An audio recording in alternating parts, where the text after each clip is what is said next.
Hello friends, இன்றைக்கி நம்ம பார்க்க போகிறது எக்லெஸ் பட்டர் ஸ்லைஸ் கேக் எப்படி பண்ணுறது அப்படின்னு தான் பார்க்க போகிறோம். ஸோ வாங்க ரெசிபிக்குள்ளே போகலாம். இப்போ நம்ம எக்லெஸ் பட்டர் ஸ்லைஸ் கேக் பண்ணுறதுக்கு நான் ஃபஸ்ட்டு 170 கிராம் அன்சால்டட் பட்டர் எடுத்திருக்கேன். நீங்கள் சால்டட் எடுத்திங்கனாலும் ஒன்றும் ப்ராப்ளம் இல்லை. அன்சால்டட் ஒரு சால்டட் எது வேணாலும் நீங்கள் யூஸ் பண்ணிக்கலாம். ஸோ இது ரூம் டெம்பரேச்சருக்கு எடுத்துக்கோங்க. நல்லா ஜஸ்ட் க்ரீமி டெக்ஸ்சர் வரா மாதிரி இதை நீங்கள் பீட் பண்ணிக்கோங்க. ஸோ க்ரீமி டெக்ஸ்சர் வந்தாலே போதும், ரொம்ப ஓவர் பீட் பண்ண வேண்டாம். ஓகேங்களா? இது கூட கேஸ்டர் சுகர் 120 கிராம் எடுத்திருக்கேன். ஓகே, இதையும் நல்லா மிக்ஸ் பண்ணிக்கோங்க.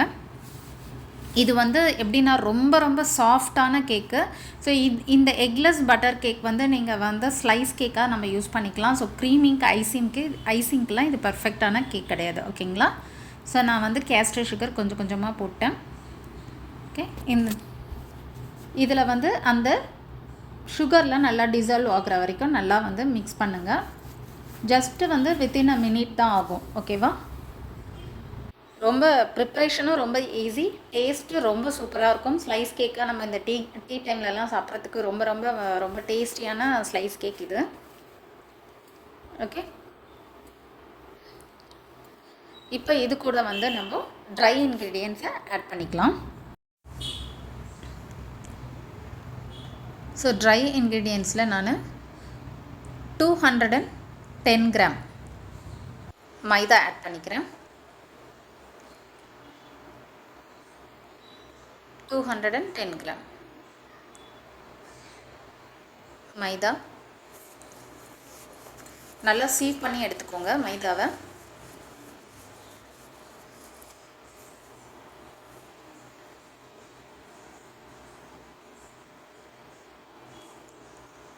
இது கூட நம்ம 1/2 teaspoon baking soda, 1.5 teaspoon baking powder add பண்ண போகிறோம். எப்போவுமே baking soda baking powder level பண்ணிவிட்டு அதுக்கப்புறம் ஆட் பண்ணுங்கள். ஓகேவா? அப்படியே இதுவாக எடுத்து போடாதீங்க.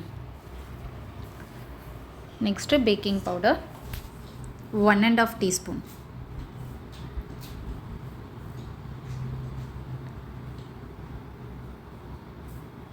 One teaspoon plus 1/2 teaspoon. Okay, இதையும் சீவ் பண்ணிக்கோங்க.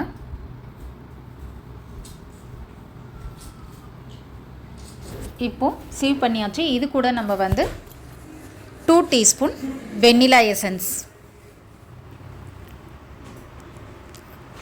Next 1/2 cup milk plus 2 table spoon milk. Okay, 1/2 cup plus 2 table spoon milk. எந்த மில்க் வேணாலும் எடுத்துக்கலாம், பட் வாட்டர் மிக்ஸ் பண்ணாத மில்க் யூஸ் பண்ணுங்கள். ஓகே, இவ்வளவுதான். நான் யூஸ் பண்ணுற மில்க்கு நார்மலாக நம்ம கவரில் வாங்குவோம் இல்லையா, அந்த மில்க்கு தான். ஸோ இப்போ இதை ஜஸ்ட்டு இது எல்லாமே இன்கார்ப்ரேட் ஆகிற அளவுக்கு நம்ம மிக்ஸ் பண்ணிக்கிட்டால் போதும். ஓகேங்களா? வேறு எதுவுமே தேவையில்லை. ஜஸ்ட் ஓகே, இப்போது கேக் பேட்டர் ரெடி ஆகிடுச்சு. இதை நான் லோஃப் பேனில் போட போகிறேன். ஓகேங்களா? நீங்கள் லோஃப் பேன் நான் கார்பன் ஸ்டீல் யூஸ் பண்ணுறேன். நீங்கள் இன்கேஸ் அலுமினியம் எது யூஸ் பண்ணாலும் எது வேணாலும் யூஸ் பண்ணிக்கலாம். இதுக்கு நான் லோஃப் பேனை நல்லா க்ரீஸ் பண்ணி பட்டர் போட்டு க்ரீஸ் பண்ணி மைதா போட்டு டஸ்ட் பண்ணி வச்சுருக்கேன். நம்ம இந்த பேட்டரை நான் பண்ண போகிறது 170 டிகிரி செல்சியஸில் ப்ரீ ஹீட்டட் ஓவனில் பேக் மோடில் 40 மினிட்ஸ் பேக் பண்ணி எடுக்க போகிறேன். இன்கேஸ் நீங்கள் அலுமினியம் பேன் யூஸ் பண்ணிங்கன்னா 50 மினிட்ஸ் பேக்கிங் டைம் வரும். ஏன்னா கார்பன் ஸ்டீல் பண்ணும்போது நமக்கு டிஃபர் ஆகும். ஓகேங்களா? அந்த மோல்டோடைய மெட்டல் பொறுத்தும் நமக்கு பேக்கிங் டைம் டிஃபர் ஆகும். ஸோ கார்பன் ஸ்டீல் எப்போவுமே கொஞ்சம் முன்னாடியே நம்ம செக் பண்ணிக்கணும். ஓகேங்களா? நீங்கள் அலுமினியம் பண்ணுறதா இருந்தால் 50 மினிட்ஸ் பண்ணிக்கோங்க. ஓகே, இதை ரொம்ப டேப் பண்ணணும்லாம் அவசியம் கிடையாது.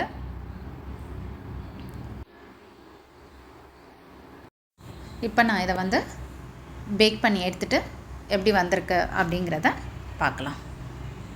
ஸோ இப்போ நம்மளுடைய கேக் நல்லா பேக் ஆகிடுச்சு. இது ஒரு 5 மினிட்ஸ் ஆகட்டும், அதுக்கப்புறம் டிமோல் பண்ணலாம். இது ரொம்ப சாஃப்ட்டு. ஸோ 5 மினிட்ஸ்க்கு அப்புறம் டிமோல் பண்ணலாம். இப்போது 5 மினிட்ஸ் ஆகிடுச்சு, நான் டிமோல் பண்ணிக்கிறேன். ஓகேங்களா? ஸோ இவ்வளோ தான். இது நல்லா இப்படியே இதே மெத்தட்லேயே ஒரு 1 hour அப்படியே விட்டுடுங்க. நல்லா இதுவானதுக்கு அப்புறமா நம்ம இதை ஸ்லைஸ் பண்ணால் போதும். இது ரொம்ப சாஃப்டாக இருக்கும். இப்படி எடுத்திங்கன்னா டக்குன்னு உடையும். ஓகேங்களா? ஸோ 1 ஹவருக்கு அப்புறம் நீங்கள் ஸ்லைஸ் பண்ணி சர்வ் பண்ணிக்கலாம். ஸோ எனக்கு டைம் இல்லைன்றதுனால நான் ஸ்லைஸ் பண்ணுறது எடுக்கல. ஸோ நீங்கள் 1 ஹவருக்கு அப்புறம் இதை ஸ்லைஸ் பண்ணி தாராளமாக டீக்கு சர்வ் பண்ணலாம். Thank you friends.